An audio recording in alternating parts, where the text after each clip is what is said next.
గురురు బ్రహ్మ గురురు విష్ణు గురుదేవో మహేశ్వర గురు సాక్షాత్ పరబ్రహ్మ తస్మై శ్రీ గురువే నమః. తస్మై శ్రీ గురువే నమః. నాదు తల్లిదండ్రి నా గురుదేవునకు ముందుగా వందనముల్ పొందుపరసే. నాదు హృదయమందున మరువకుందును మద్గురు శ్రీ సత్యయాఖ్య. కర్మనంటక చేసి కాశీమును కడ చేర్చిన కరుణమూర్తి నీకిదిన వందనములు. వందేయం గురుపాద పద్మములకు వందేయం గురుబోధ చరిత్ర సంగ్రహమునకు వందేయం వాగ్మాన సృశేణికి వందే గురునామమునకు వందనామయ్యా. సభకు సద్గురువులకు వందనామయ్యా. వందనామిదే గుణుడి వందిత గురులారా. బంధ మోక్షమూలానే సంధి తెలిపిన మీకు వందనం. విధి బ్రహ్మ విద్యా సాంప్రదాయక గురువులారా. వందనము గురు భక్త బృంద వందిత పరిపూర్ణులారా. వందనామయ్యా. సభకు సద్గురువులకు వందనామయ్యా. జై సద్గురు బ్రహ్మరాజుకు జై. సభ అధ్యక్షుల వారికి, ఈ సభను అలంకరించిన పెద్దలందరికీ, ఈ సభకు విచ్చేసిన ఆత్మీయ సోదరి సోదరులందరికీ ద్వాదశ నమస్కారాలు సమర్పిస్తూ, మనము మానవుడు చేయబూనిన దానిని లోతిరిగి, అంటే మానవ జన్మెత్తిన ప్రతి మనిషి తెలుసుకోవాల్సిన విషయం ఏంటి? మానవుడు చేయబూనిన దానిని లోతిరిగి చేయదగునని మదిలో నేనెరిగి నీకు చెప్పిది. పూను మురుజు బుట్టదేనే పోనేనే మనసో. రుసబూటితే పూనోనే మనసో. నేనేమి అనబోతే నీకేమి దోసునో. లేనే నిటూరమో లేకుండోటే లెస పోనేనే మనసో. రుసిబూటితే పూనోని మనసు అంటాడు కృష్ణప్రభుల వారు. మానవుడై పుట్టిన తర్వాత మానవుడు ఏం చేయాలనో ఆ చేసే దాని లోతుపాతులు వెలిగి జనన మరణాల బంధం విముక్తే మార్గమా కాదని విచారించి గురువుని చేరి తెలుసుకోవటం మంచిది నాయన. నేనేదో అంటానని నా మీద నిట్టూరు పడబాకు. నీకు ఇష్టమైతేనే దీన్ని తెలుసుకో, ఇష్టం కాకపోతే వదిలిపెట్టని కృష్ణప్రభు వారు అంటాం. అంటే మానవుడు చేయబూనిన దాన్ని తిరిగి అసలు మనం ఎందుకు పుట్టాము, ఎందుకు చేస్తాను, అసలు మనం ఎవరమి, అసలు మన అడ్రస్ ఏంటి, ఇప్పుడు ఏడున్నాం, మనం పుట్టక తొలికి ఏడున్నామో తెలియదు, ఇప్పుడు ఏడున్నాం, ఎన్నాళ్ళు ఉంటామో తెలియదు, రేపు ఎక్కడ పోతామో తెలియదు. అడ్రస్ లేని ఉత్తరం ఎలాంటిదో మన జీవితం అలాంటిది. ఇలాంటి జీవమును ధరించి దేహం సామాన్యమైనది కాదు. ఈ మానవ ఉపాధి కొన్ని కోట్లు కొనుక్కుంటే దొరికేది కాదు, అంగట్లో అమ్మే వస్తువు కాదు ఈ మానవ ఉపాధి. ఈ ఉపాధిలో ఉన్న జీవుడు అనేక జన్మల వల్ల పుణ్యం ఫలం వలన ఈ శరీరం వచ్చింది. అందుకనే భగవద్గీతలో కూడా శ్రీకృష్ణ పరమాత్మ అర్జునుడు అంటాడు, బహునాం జన్మనామంతే జ్ఞానవాన్ మాం ప్రపద్యతే వాసుదేవ సర్వమితి సమహాత్మ సుదుర్భవ అంటాడు. అంటే ఓ అర్జున, నువ్వు నేను ఇప్పటి వాళ్ళం కాదు, సనాతనంగా ఎప్పటి నుంచో సృష్టి ఆరంభం నుంచి ఉన్నవాళ్ళము అంటాడు. అనేక నామములు, నామములు అంటే కోడి, కుక్క, పిల్లి, సేవ, నల్లి, పశువులు, పక్షులు, క్రిములు, కీటములు, లతములు, మరువులు ఇట్లా 84 జన్మలు ఎత్తి జన్మకింత తెచ్చుకుంటే పుణ్యం వల్ల వచ్చింది శరీరం. ఈ శరీరాన్ని సద్యోగం చేసుకోవాలి కానీ దుర్యోగం చేసుకోవడానికి వీల్లేదు. అయితే ప్రతి మానవుడు దీన్ని తన నిజ స్వరూపాన్ని కోల్పోయి ఈ నశించే దేహము నేనని ఈ దేహంతో తదైక్యం పొంది తాను వచ్చిన పని మర్చిపోయి నాదని మొదలుపెట్టిండు. నాది, నేను, నావారు. నావారనే స్వార్థము, నాదనే ఒక స్వార్థము, నావాలనే మమకారము, నేనని ఒక అహంకారం. ఈ మూడిట్లు ముడిపడిపోయింది ఈ జీవుడు మనసు. ఇలాంటి మార్గాన్ని మళ్ళీ గుర్తు చేసేవచ్చింది ఎవరు? సద్గురువు కావాలి. గురువులు అనేకం ఉన్నారు. తల్లి, తండ్రి, మరి అనేక రకాల గురువులు, లౌకిక విద్యలు నేర్పిన వాళ్ళంతా గురు స్వరూపమే. తల్లి గర్భం నుంచి ఎవరూ ఏమీ తెలుసుకోలే. పుట్టిన తర్వాతనే ప్రతి ఒక్క పని నేర్చుకొని జీవనాధారం కోసం లౌకిక విద్యలు ఎన్నో నేర్చుకున్నారు. ఈ విద్య బడిలో వచ్చేది కాదు, గుళ్ళో వచ్చేది కాదు. గుళ్ళోకి పోతేనేమో పుణ్యం వస్తుంది. దేవుడికి పూజలు పునస్కారాలు చేసుకుంటే దేవుడు వేరే ఉండు, నేను వేరేననే భావంలో ఉన్నవాళ్ళు గుడికి పోయి పూజ చేస్తే పుణ్యం వస్తుంది. మళ్ళీ పుణ్యం అనిపించడానికి మళ్ళీ జన్మ వస్తుంది. మరి జన్మ దుఃఖం, జరా దుఃఖం, జాయా దుఃఖం, సంసార సాగర దుఃఖం, పునః పునః తస్మై జాగ్రత్త జాగ్రత్త అనే శృతి చెప్తుంది. అంటే జాగ్రత్తగా జాగ్రత్త ఎందుకంటే 2 సార్లు అంటే ఈ శరీరం చాలా ఇలుకలది. ఈ శరీరంలో ఉన్నప్పుడే నీవెవరో, నీ స్వరూపం ఏంటో, నీ స్వస్థానం ఏంటో, నీ స్వభావం ఏంటో తెలుసుకోకుండా పోతే ఈ శరీరము నిష్ప్రయోజనమే. మళ్ళా అనేక జన్మలు 80 జన్మల తర్వాత కదా మళ్ళీ వచ్చేది ఈ మానవ జన్మ. కాబట్టి ఇది కొనుక్కుంటే దొరికేది కాదు, అంగట్లో అమ్మేది కాదు. ఇంత గొప్ప కల్లా శరీరం తీసుకొచ్చుకుని మానవుడు దుర్యోగం చేసుకుంటుండు తన నిజ స్వరూపం కోల్పోయి. ఇది అనేక జన్మల్లో చేసిన పుణ్యం వల్ల వస్తుంది శరీరం. మనకి 5 తెలుగులు ఇచ్చిండు పరమాత్మ: శబ్ద, స్పర్శ, రూప, రస, గంధము. 5 తెలుగులు ఉన్నాయి మనకి. ఇక నా అంతలా గొప్పవాడు లేని అజ్ఞానంలో ఉంటున్నాం. కానీ 5 తెలుగులు ఉన్నా కూడా అజ్ఞానం తెలివిలే. జ్ఞానం తెలివి అనేది లేదు. నేనెవరిని అనేది తెలుసుకునే తెలివి కోల్పోయి నేను ధనవంతుడని, బలవంతుడని, విద్యావంతుడని అజ్ఞానం చేత అనేకంలో మరి మాయలో పడిపోతాడు మానవుడు.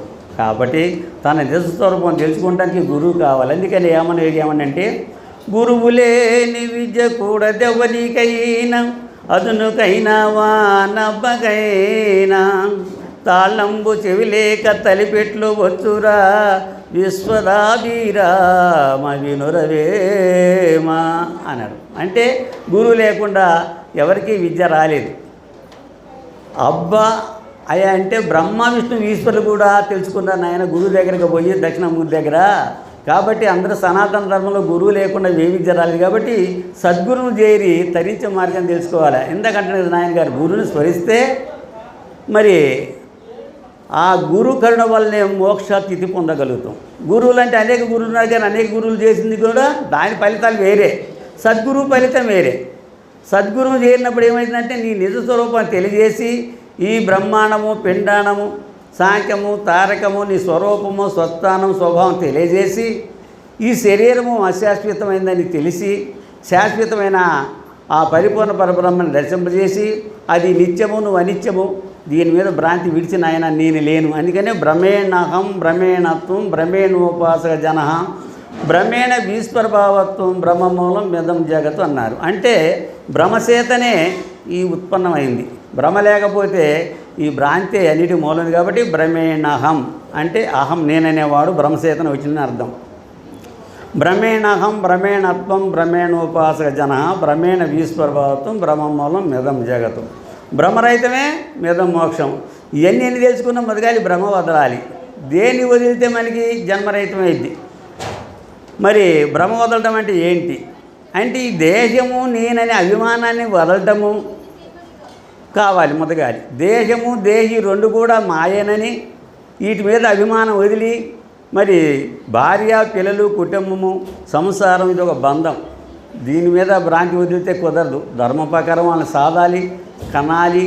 ఈ సంసారాన్ని దిద్దుకుంటూ వచ్చుకుంటేనే సద్గురువును చేరి తన స్వరూప స్వస్థాన స్వభావం గ్రహించి జన్మరహితం పొందాలంటే మరి గురువు కావాలి. మరి ఈ దేవతల స్వరూపంపై కూడా దేవతలందరూ కూడా దేవతలే చేరారు, గురువులనే చేరారు. రాముడికి గురువు ఉండడు, కృష్ణుడికి గురువు ఉండడు, మరి హనుమంతుడి గురువు ఉండడు. ఇట్లా కృతయుగం, త్రేతాయుగం, ద్వాపరం, కలియుగం అనేక రకాలుగా గురువులు చేరి ఈ గుర్తు తెలుసుకున్న వాళ్ళే. కానీ గురువులు అంటే అనేక ఉంటారు, కానీ సద్గురువులు చేరి చలన అచలము రెండింటిని గ్రహించిన వారు జన్మరహితులు అవుతారని మన సిద్ధాంతం కృష్ణప్రభువు వారు ఏం చెప్తున్నంటే,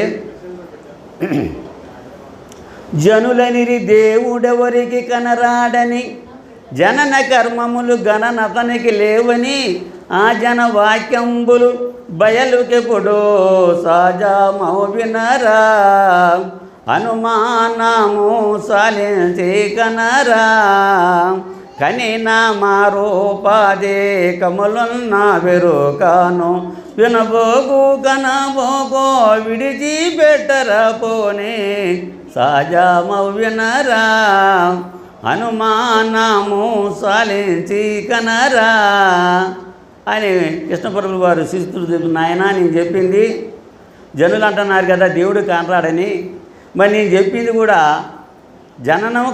జననము కర్మము మరణము ఈ పుట్టుక సాగు లేనిది ఆ పరిపూర్ణము, ఈ ప్రపంచంలో అన్నిటి కూడా జననము మరణము కష్టము సుఖాలు దుఃఖాలు అన్నీ కలిసి ఉంటాయి నాయన. ఇగో నేను చెప్పిన పరిపూర్ణ పరబ్రహ్మానికి బయలుకి మరి వారు చెప్పిన దేవుడికి నామము రూపాలు అన్నదానికి దాన్ని సరిపోతున్నాయని కృష్ణప్రభువు వారు దీన్ని ఇట్లా కందార్థంలో సెలవిచ్చారు. చెప్పాను.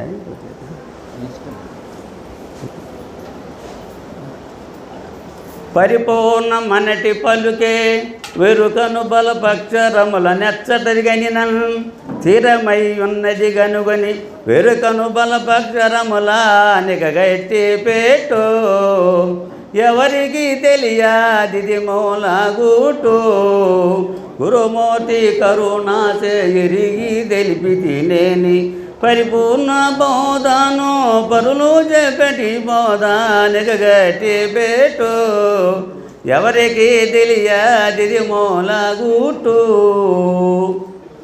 పరిపూర్ణమనేటి పలక అనేది ఉపమానం తీసుకున్నారు.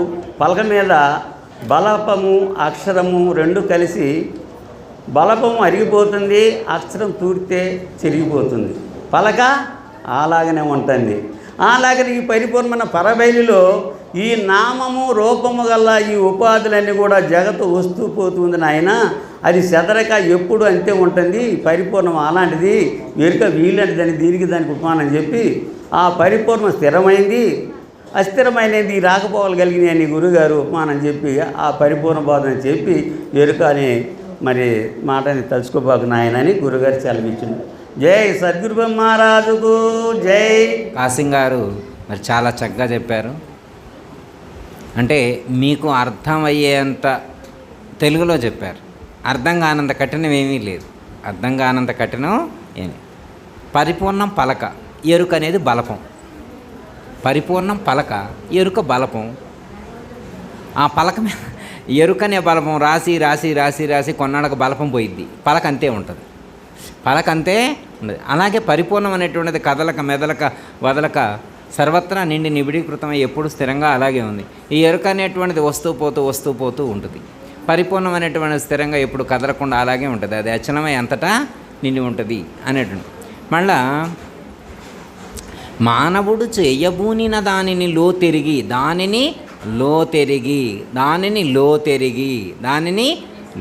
దాని లోతు ఎరిగి నేనెరిగి నీకు చెప్పిది. నేను ఉత్తగా చెప్పట్లా. ఈ గురువుగారు ఏమైనా పని లేకుండా చెబుతున్నారా? వాళ్ళకి పని లేకుండా చెబుతున్నారా? వాళ్ళు దాని లోతు తెలుసుకున్నారు.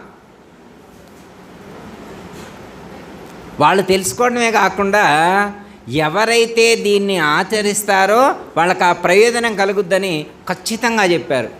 వాళ్ళట చెప్పారండి. వాళ్ళకేం పని అలా చెప్పడానికి అంటే వాళ్ళు ప్రాక్టికల్స్ చేశారు. ఒక ఆయనకి షుగర్ వచ్చిందంట. వాకింగ్ చేస్తే షుగర్ తగ్గిద్దని చెప్పిండంట. ఎవరు? పక్కింటి ఆయన. డాక్టర్ గారు చెబితే బాగానే ఉండేది. పక్కింటి ఆయన చెప్పిండు అనమాట. ఈయనకు అనుమానం అసలే. అయితే ఆయన గట్టిగా చెప్పిండు, నువ్వు పో తగ్గపో తప్పుడు, నువ్వు పో తగ్గపోతాను. ఏంది అంత గట్టిగా చెబుతా? నేను పోతున్నా కాబట్టి నాకు తగ్గింది కాబట్టి నీకు చెబుతున్నా అన్నాడు. అంటే కాన్ఫిడెన్స్గా ఎప్పుడు చెబుతారంటే తను ప్రాక్టికల్స్ చేసినప్పుడు కాన్ఫిడెంట్గా చెప్పగలుగుతారు. అలాగే ఇక్కడ గురువుగారులు కూడా దానిని లోతు నేనెరిగి నీకు చెప్పితి. పూను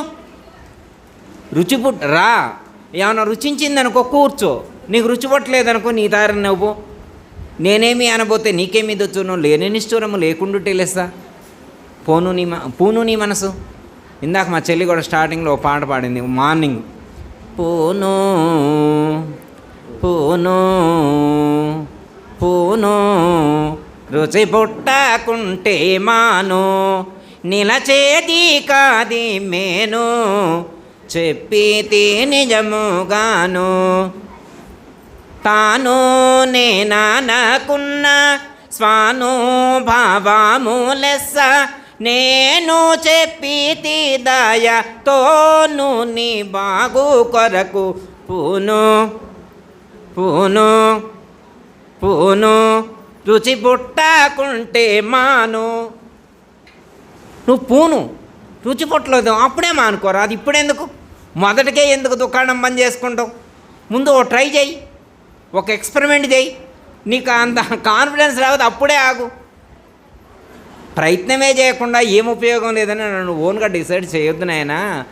ఇందులో ఉన్నటువంటి పెద్దలైనటువంటి వాళ్ళు దీని యొక్క లోతును చవిచూసి వారు ఆచరించి అందించినటువంటి గొప్పదైనటువంటి జ్ఞానం ఇది అంత తేలిగ్గా లభించేటువంటిది కాదు అని చెప్పి మరి కాసింగ్ గారు చాలా చక్కగా ఈ యొక్క జ్ఞానాన్ని అందించారు. ఇప్పుడు అందరికీ జై గురు. మరిన్ని ఆధ్యాత్మిక రహస్యాల కోసం అచల బోధ, ఆత్మబోధ, భగవద్గీత, అలాగే పండుగల్లో దాగిన అర్థాలు, అంతరార్థాల కోసం మరియు యోగము, ధ్యానము మొదలైన అనేక ఆధ్యాత్మిక తెలుగు ప్రవచనాల కోసం క్రింద ఉన్నటువంటి రెడ్ కలర్ సబ్స్క్రైబ్ బటన్ను క్లిక్ చేయండి. అలాగే ప్రక్కనే ఉన్నటువంటి గంట సింబల్ను నొక్కండి. అలాగే ఈ వీడియో మీకు నచ్చినట్లయితే లైక్ చేయండి మరియు షేర్ చేయండి. జై గురు.